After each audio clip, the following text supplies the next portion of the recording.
yan, mga 49,000 49,000 sa peso na yun, mahigit 49,000 mahigit. Kulang lang ng kulang lang ng 50 mil.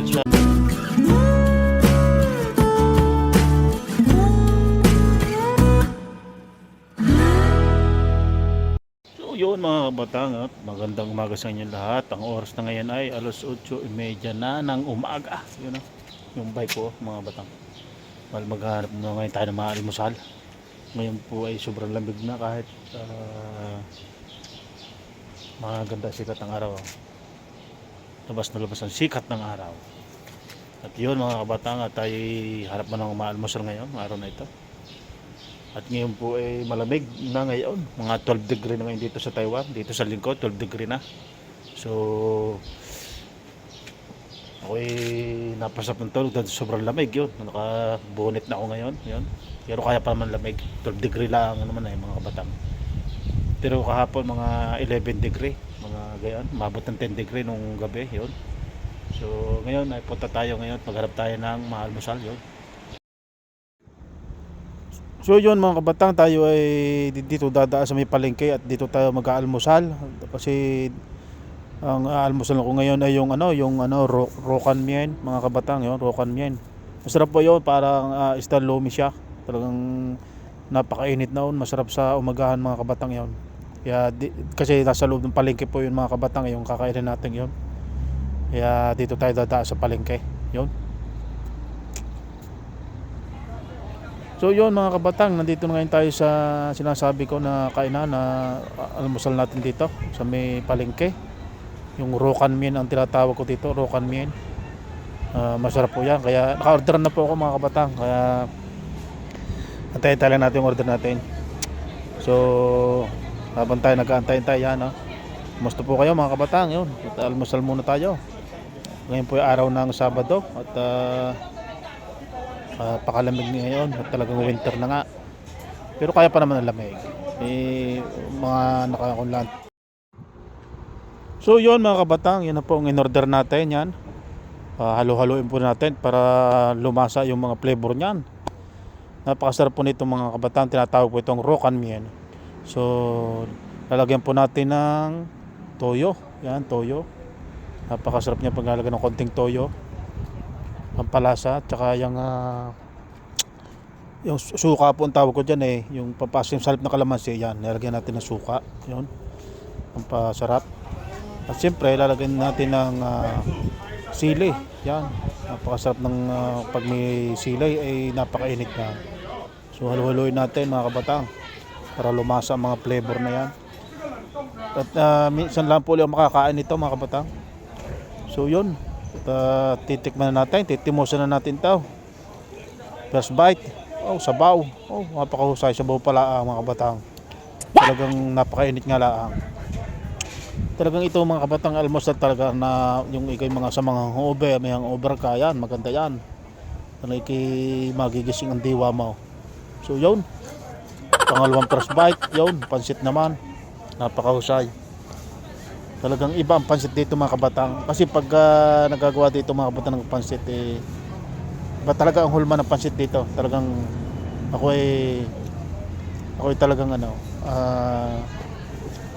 talagang masarap talaga ang lasa ng pansit ng noodles dito. So yun, kain po tayo. Ngayon po yung araw ng Sabado at almusal muna tayo. Yun, at may mga lako din po itong mga sabi ko bulo baga, yun. Tama-tama sa sobrang lamig ng panahon ito mga kabatang. So yun mga kabatang, yun. At tayo nandito ngayon sa may park mga kabatang. At ito ay namili na, punta na rin ako ng palengke mga kabatang, yun. Namili ako ng isdang hiwas, yung malalapad mga kabatang. Nakita niyo yan, hiwas tawag din yan mga kabatang. 180 yan po yan mga kabatang. Kasi pagka isda talaga medyo mura talaga. Tapos tilapia mga kabatang, medyo buhay pang isa, napaltok-paltok ba yung isda, yun. So yan, bali halaga yung ulam natin yan ay halagang na yan, 200. At bumili din ako ng bayabas, tsaka dalandan tawag ko dito yan, dalandan, sinturais, dalandan pala, yun. So mga kabatang, yun, at Mga halaga yung $380 na yan, na pamili ko yan, $380 na yan. Yan. Talagang medyo mahal talaga ang mga ano, ang mga bilihin niyan dito sa Taiwan. So yung mga kabata, may kwento ko sa inyo.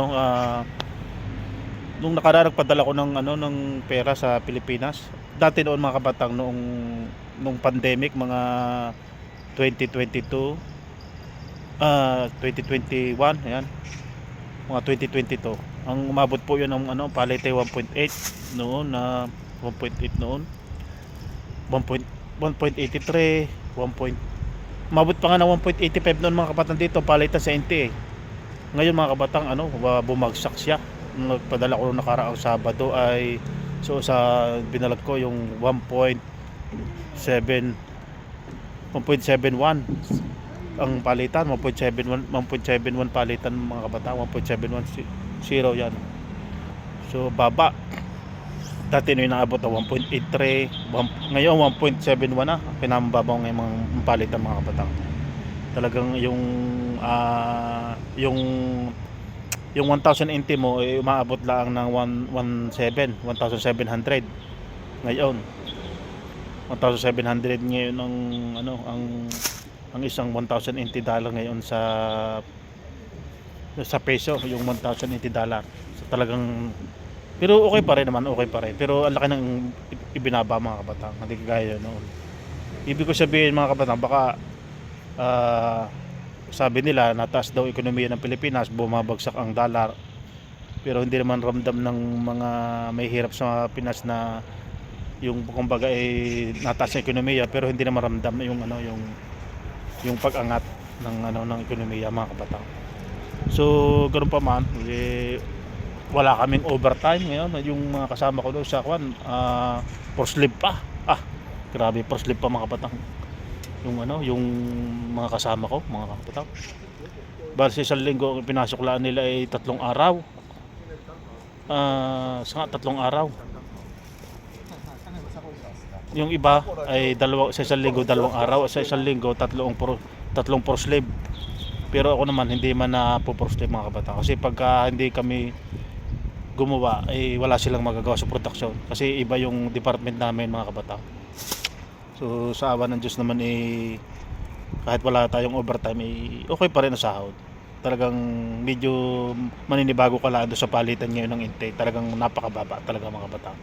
So yung mga gusto mag-apply dito sa Taiwan yan, huwag niyo isipin na medyo yung pagbaba ng ng intake.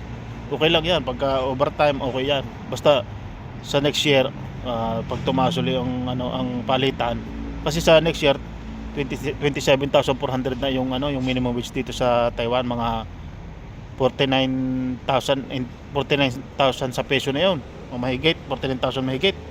Kulang lang ng 50 mil sa ang minimum.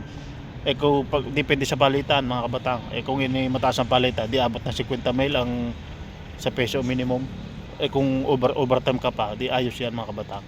Talagang papalo ka, talaga magandang trabaho mo pagka ganun. Ang pinakamaganda talaga dito sa Taiwan, kahit saan man lugar sa bansa kung factory worker maganda talaga yung overtime ka mga kabatang. Yung overtime talagang yan number 1 talaga, kahit sa ibang kumpanya, na lahat ng sa factory worker ka, kailangan talaga overtime kahit sa ibang bansa. Talaga pag overtime ka, medyo talaga papaldo ka yung overtime, papaldo ang sasahod mo talagang maganda. So yun mga kabatang, nandito na lang yung vlog natin. Talagang malamig na ngayon, 12 degree na ngayon mga kabatang. Kung oras ngayon mga alas 10 na ng umaga, pero kalamig, malamig na ngayon, talagang winter na. So abang-abang na lang po ulit sa ating susunod na vlog mga kabatang. Maraming salamat po. God bless po sa lahat.